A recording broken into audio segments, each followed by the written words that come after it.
बिस्मिल्लाहिर्रहमानिर्रहीम अस्सलामु अलैकुम वरहमतुल्लाहि वबरकातुह. Welcome back to online classes of Iqra Huffaz Boys Secondary Schools, a project of Iqra Education System. This is the video session of my English Book 6 for Class 6 and Iqra Applied Grammar Book 1. Dear students, in the last video lecture, we discussed one lecture, one unit of Iqra Applied Grammar Book 1. In today's video lecture, inshallah ta'ala, we will complete one more lesson, one more unit of Iqra Applied Grammar Book 1, and inshallah ta'ala we will complete some exercises of language practice unit number 5. Dear students, पिछली video में हमने इकरा applied grammar book 1 की book में से एक unit complete किया था, unit number 8. आज की वीडियो में हम माई इंग्लिश बुक 6 में से कुछ एक्सरसाइजेज जो यूनिट 5 की रह गई थी उनको कंप्लीट करेंगे, और उसके साथ ही हम माई इंग्लिश बुक 6 में से एक्सरसाइज करने के बाद इकरा अप्लाइड ग्रामर बुक में एक लेसन पढ़ेंगे, एक यूनिट कंप्लीट करेंगे. तो चलिए चलते हैं. सबसे पहले हम माई इंग्लिश बुक 6 में से जो एक दो एक्सरसाइजेज हमारी रह गई हैं उनको करते हैं. उससे पहले ग्रामर का हमने एक पॉइंट डिस्कस करना है, पंक्चुएशन का, जिसके मुताबिक फिर इंशाल्लाह ताला हम एक्सरसाइज को सॉल्व करेंगे. ये आपके सामने ये पंक्चुएशन का एक छोटा सा पोर्शन है, पॉइंट है, इसको डिस्कस कर लेते हैं. पंक्चुएशन मार्क है colon. The colon is often used after a complete sentence to introduce a list of items. However it is not used when words such as namely, for example, or that is are used to introduce the list. When listing a number of items, a comma is usually not used before and or. Punctuation marks में से एक mark है colon, जिसको हम colon कहते हैं. Double dot लगता है ऊपर नीचे की तरफ, और ये कॉलन हम कब यूज़ करते हैं? एक कंप्लीट सेंटेंस के बाद यूज़ करते हैं. और जब यूज़ करते हैं जब उस कंप्लीट सेंटेंस के बाद किसी भी चीज़ के आइटम्स की लिस्ट हमें लिखनी हो, एक से ज़्यादा आइटम्स की नेम हमें लिखने हो, तो उस आइटम के नेम्स को लिखने से पहले सेंटेंस को कंप्लीट करने के बाद हम कॉलन लगाते हैं. ठीक है. एग्जाम्पल देखिए, you have to bring many items. अब देखिए यहाँ तक सेंटेंस पूरा कंप्लीट हो गया और इसके बाद उन आइटम्स की नेम है, तो यहाँ बीच में कॉलन लगा दिया, डबल डॉट. ठीक है. अब आगे लिखा हुआ वाटर बॉटल्स, कॉमा, टूथब्रश, फिर कॉमा, टूथपेस्ट, फिर उसके बाद एंड वार्म क्लोथिंग. ठीक है. However, when groups of words are separated in a list, a comma is usually used before and or if there are 3 or more items. Example के तौर पर देखिए लिखा हुआ है, I want an assistant who can do a number of things. Colon लगाया, फिर clean the tables, write letters, make tea, comma लगा के and water the plants. इसमें थोड़ी सी बात मिस्टेकनली गलत हो गई है. असल में बात इस तरह है कि अगर एंड के बाद कंप्लीट सेंटेंस आएगा तो एंड से पहले कॉमा लगाया जाएगा. बात समझ में आ गई? वरना अगर एंड के बाद आने वाले जो वर्ड्स हैं वो मिलकर एक सेंटेंस नहीं बन रहा, कोई फ्रेज है, तो ऐसी कंडीशन में एंड से पहले कॉमा नहीं लगाएंगे. ठीक है. एंड से पहले कॉमा कब लगाएंगे? जब एंड के बाद आने वाले जो वर्ड्स हैं वो मिलकर पूरा एक क्लॉज यानी एक सेंटेंस बन रहा हो। बात समझ आ गई?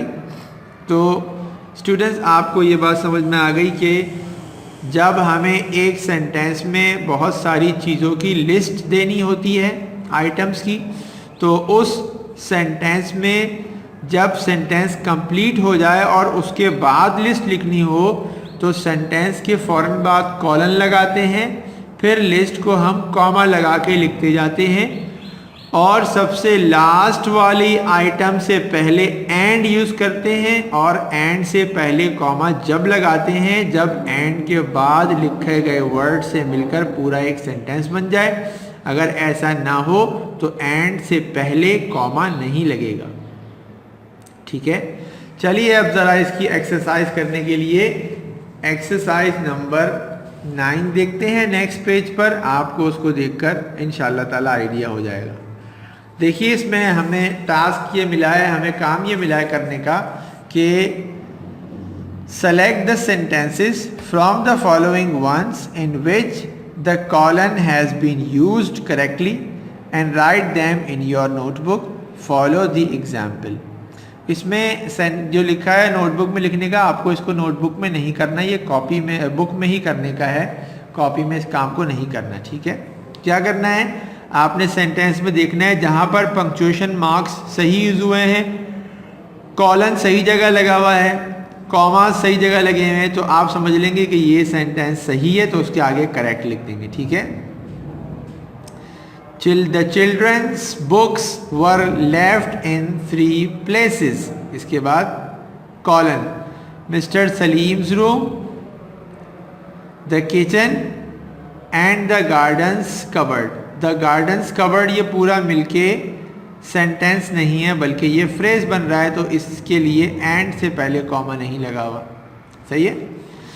इसके बाद नंबर 2 पर है My brother has many habits, colon लगा हुआ है, collecting coins from different countries, फिर कॉमा, रीडिंग स्टोरी बुक्स, फिर comma, growing fruits and vegetables, फिर comma, and painting natural scenes, उसके बाद फुल स्टॉप। तो मैंने इसको लिख दिया कि ये सेंटेंस करेक्ट है। ठीक है, इसके बाद sentence number 3, the basket contained fruit, biscuits, फिर कॉमा, चॉकलेट्स एंड स्वीट्स। दूसरा है the basket contained these items, फिर कॉलन और fruit, biscuits, chocolates and sweets. तो इसके सामने करेक्ट लिख दिया। ठीक है, इसके बाद नेक्स्ट में देखिए नंबर 4, इसमें नंबर बी में लिखा हुआ है you can choose any type of book, you want story book,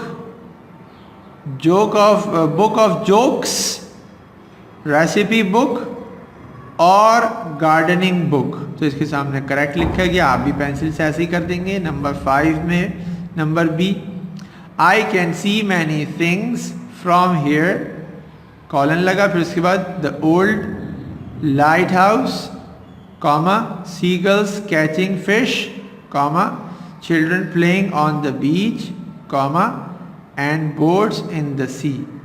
correct लिख दिया इसको। इसके बाद नंबर 6 में there are many types of trees here, colon लगाने के बाद the old neem tree, comma, the mango tree full of fruits, फिर comma, 2 trees with tiny lemons, फिर comma, and the tree with red apples। इसके आगे correct लिखा गया। और लास्ट नंबर 7 में number C, in the bag there were the following items, scissors, comma, a hair brush, comma, some money and her address book.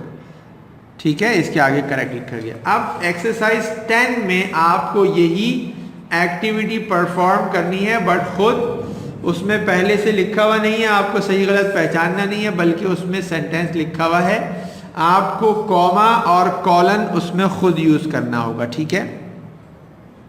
Sentence number 1 तो पहले से solved है। अब सेंटेंस नंबर 2 आपके सामने मैं आपको दिखा रहा हूं।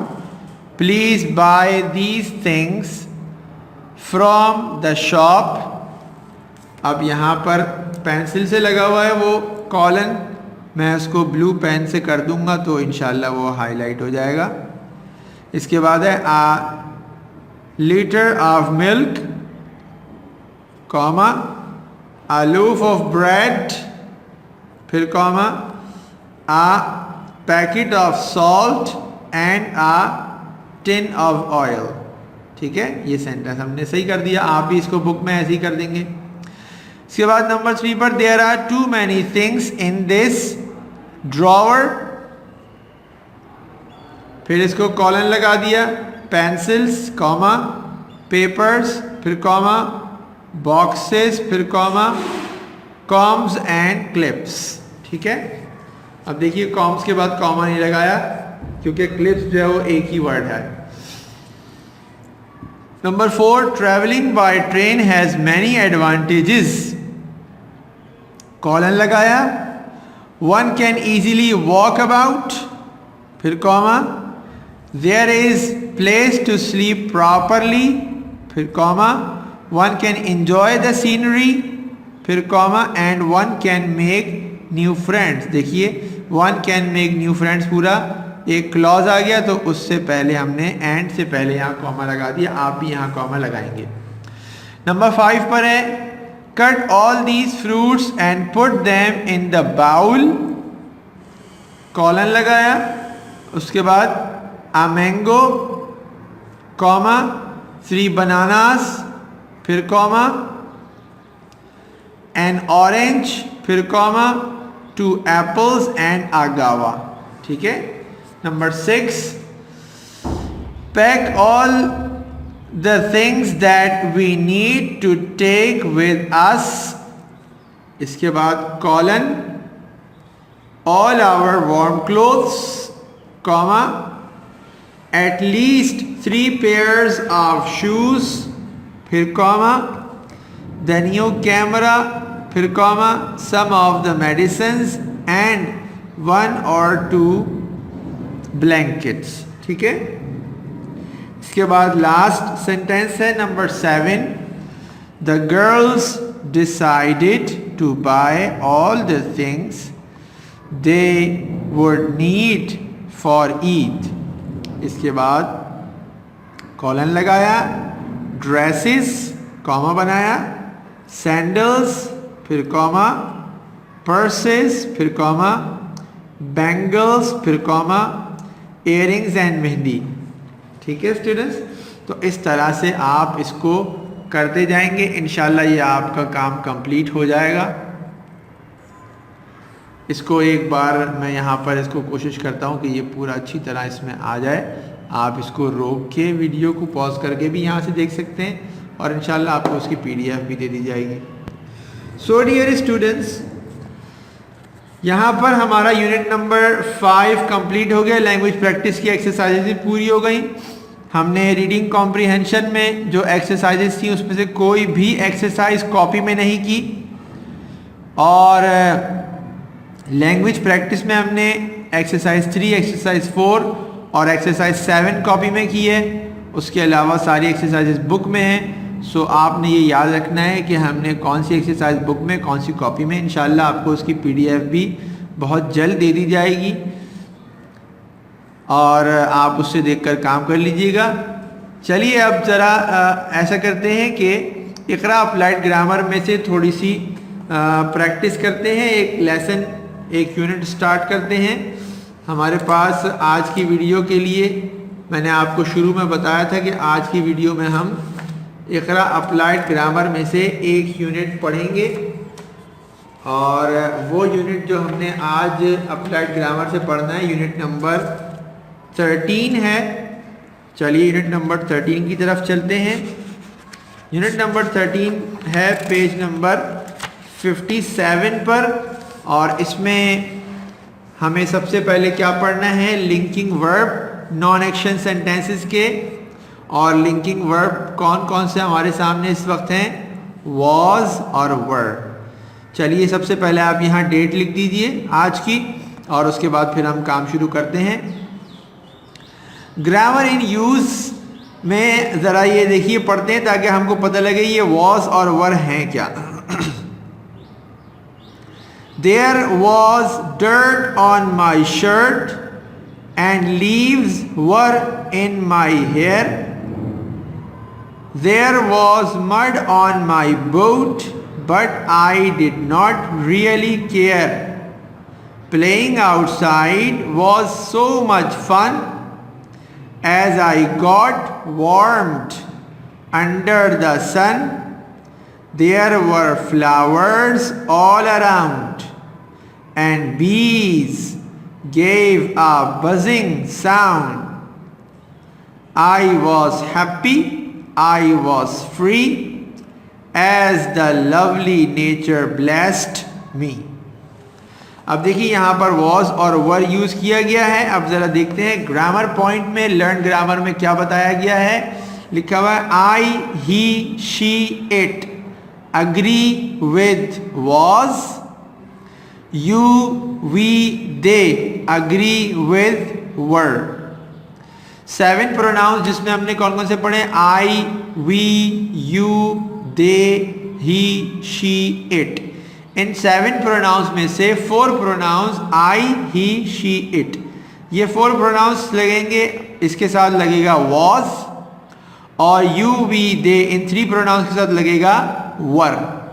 ये वॉज और वर पास्ट टाइम को बताने के लिए, जो वक्त गुजर चुका है उसको बताने के लिए हम यूज करते हैं। देखिए जरा इस टेबल को, नाउ का मतलब अब और देन का मतलब है पहले।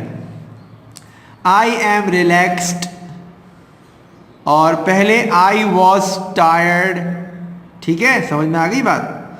अच्छा, वी आर स्ट्रॉन्ग, और पहले वी वर वीक, वी के साथ वर आया। देखिए आई, ही, शी, इट के साथ वॉज, वॉज नॉट, और यू, वी, दे के साथ वर और वर नॉट। ठीक है, दे वर नॉट कावर्ड, कावर्ड का मतलब होता है बुज़दिल।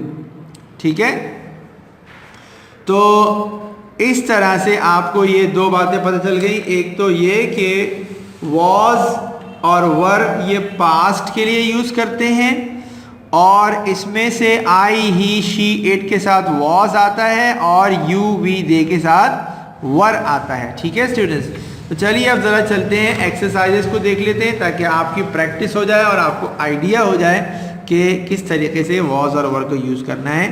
एक्सरसाइज है प्रैक्टिस की। Circle the correct option. The tea was very hot, the T क्योंकि एक चीज़ है तो इसके साथ वॉज आया, the tea was very hot. My friends, एक से ज़्यादा आ गए तो माई friends were in the classroom. The boy, एक है तो the boy was busy yesterday. My sister and आई, 2 हो गए, एक माई सिस्टर और एक आई, तो क्या बनेगा were. I, my sister and I were not angry.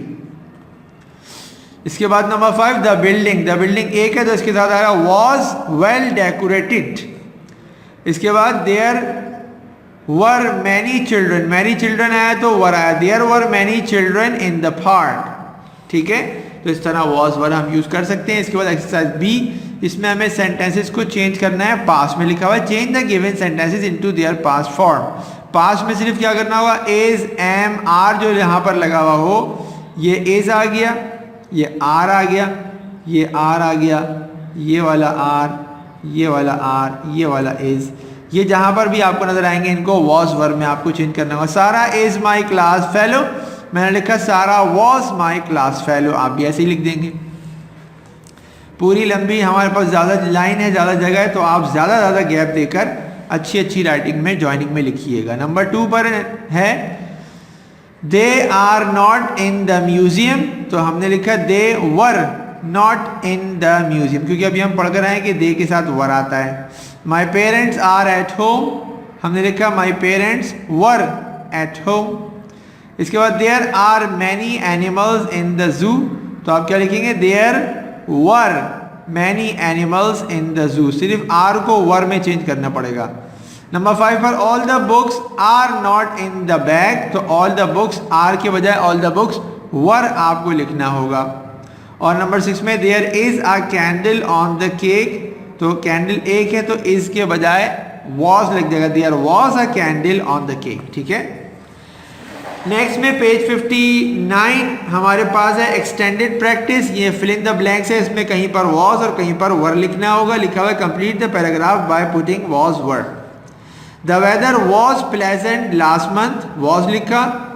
I was very happy, was लिखा। There was Nishan Iqra program in our school, Nishan Iqra program एक तो was. My friends were, friend ज़्यादा होगा तो were. In the hall all the teachers, सारे असातिज़ा तो were आएगा। Also present there. The principal, principal साहब एक हैं तो क्या आ रहा है, was very kind and polite with us.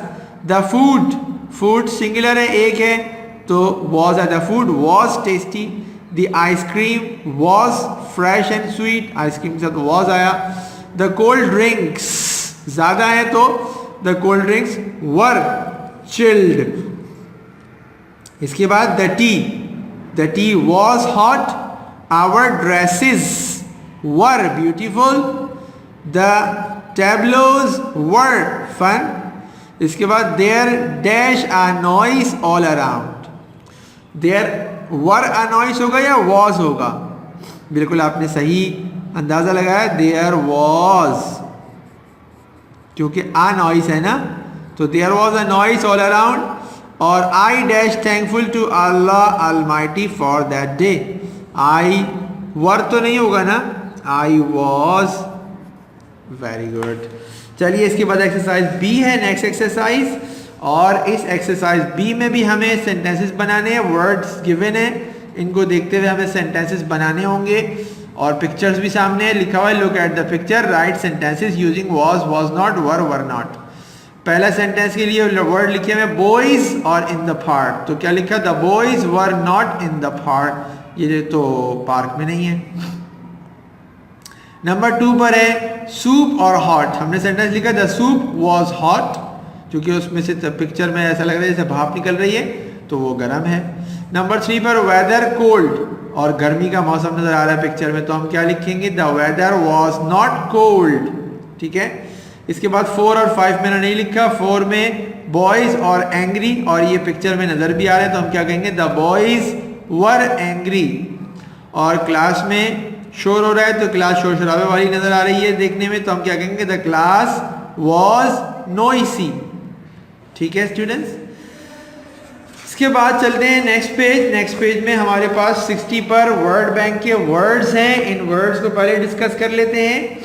Decorated मतलब सजा सजाया, गुड मतलब अच्छा, इंजॉयबल जिससे हम लुत्फानंदोज हो सकें, रिमार्केबल मतलब बहुत अजीब, बहुत बेहतरीन, नाइस मतलब अच्छा, क्लाउडी मतलब जिसमें बादल हो ज़्यादा, बादलों वाला, जैसे वेदर वॉज क्लाउडी, बादलों वाला मौसम था। एक्साइटिंग मतलब बहुत ज़्यादा जज्बाती और बहुत ज़्यादा अजीब व गरीब। ऑसम, ऑसम का मतलब ज़बरदस्त, प्लेजेंट का मतलब अच्छा, हॉट मतलब गर्म, कोल्ड मतलब ठंडा, रेनी मतलब बारिश वाला, होम, टेस्टी मतलब जायकेदार, स्पाइसी मतलब मसालेदार, फ्रेश ताज़ा, नॉइसी शोर शराबे वाला, क्राउडेड जिसमें रश ज़्यादा हो, ईगर ख्वाहिशमंद भी कह सकते हैं इसको, इंथुजियास्टिक, इंथुजियास्टिक, इंथुजियास्टिक मतलब पुरजोश। इसके बाद स्पीकिंग में देखिए अब आपको इन वर्ड से हेल्प मिलेगी। Work in pair and ask your partner the following questions, ये आप अपने पेरेंट्स में से किसी से या अपने सिबलिंग्स में से किसी से पूछ सकते हैं। वेयर वर यू यस्टरडे, क्या मतलब वो कल तुम कहाँ थे, तो वो बता सकता है। आई वॉज एट होम, मैं घर पे था। I was in the market, मैं बाजार में था। Number 2, how was your last school trip, तुम्हारा लास्ट स्कूल ट्रिप कैसा था, तो आप कह सकते हैं it was nice, it was good, it was enjoyable. ठीक है। Number 3. How was the weather last week? पिछले हफ्ते मौसम कैसा था? आप कह सकते हैं द वेदर वॉज क्लाउडी या the weather was nice, the weather was रेनी. बारिश का मौसम था. देखिए रेनी वर्ड भी यहाँ लिखा हुआ है, क्लाउडी भी लिखा हुआ है और नाइस भी लिखा हुआ है. इसके बाद नेक्स्ट में है how many students were present yesterday? कल कितने स्टूडेंट्स आए थे? फॉर एग्जाम्पल स्कूल खुल गए तो आप कहेंगे there were 30 students present yesterday. There were 30 students present yesterday. इसके येस्टरडे का मतलब होता है गुज़िश्ता कल. इसके बाद नेक्स्ट में है how was the food in the party? Party में खाना कैसा था? आप कह सकते हैं it was nice, it was tasty, it was spicy, it was fresh. ये सारे वर्ड्स आप यूज कर सकते हैं. Where were your parents last month? आपके वालिदैन पिछले महीने कहाँ थे? तो आप कह सकते हैं दे वर एट होम. वो पिछले महीने भी घर पे थे. Who was absent yesterday? तो आप कह सकते हैं अली वॉज एब्सेंट येस्टरडे. ठीक है. इसके बाद नेक्स्ट में है आस्क एंड रिप्लाई. इसमें हमेशा यस नो क्वेश्चन की प्रैक्टिस होती है. तो अब वॉज और वर के साथ कैसे होगी? तो was he excited yesterday? Were we friends last year? तो आप कह सकते हैं yes he was, no he wasn't. Was not को मिला के क्या बनता है? वॉजंट. ठीक है. और yes they were, no they were, they weren't. देखो वर नॉट को मिला के क्या बनता है? वर्ंट. इसके बाद लास्ट में ये क्वेश्चन है was your father in the office on Sunday? आप कह सकते हैं यस ही वॉज और आप कह सकते हैं no he wasn't. Were you in prep last year? क्या आप पिछले साल प्रेप क्लास में थे? डेफिनेटली आप लोग थे. आप कहेंगे यस वी वर या यस आई वॉज. नंबर 3 पर was your English lesson boring? क्या आपका इंग्लिश लेसन बोरिंग था जिससे आप बोर हो गए? अगर अल्लाह ना करे ऐसा है तो आप कह सकते हैं यस इट वॉज बोरिंग. और इंशाअल्लाह ताला मुझे उम्मीद है कि बोरिंग नहीं होगा. तो आप कहेंगे नो इट वॉज नॉट या नो इट वॉजंट. इसके बाद नंबर 4 पर है was your class noisy in break time? कि आपकी क्लास ब्रेक टाइम में बहुत ज़्यादा नॉइसी थी, बहुत ज़्यादा शोर शराबा हो रहा था. तो आप कह सकते हैं यस इट वॉज या फिर आप कह सकते हैं no it wasn't. Number last में were maths questions difficult? Maths के क्वेश्चन डिफिकल्ट थे तो आप क्या कह सकते हैं? Yes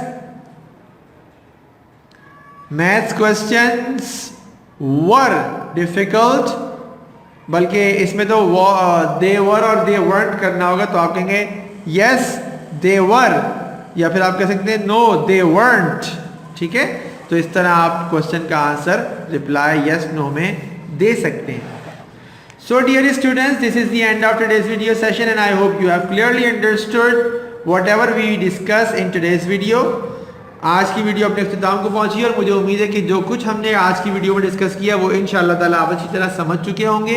I strongly advise you to complete your work on time. मेरी तरफ से आपको एडवाइस है बहुत ज़्यादा ताकीद के साथ कि अपना काम वक्त पर मुकम्मल कर लेना है. Till the next video take very good care of yourselves. Remember me in your prayer. Assalamu alaikum wa rahmatullahi wa barakatuh.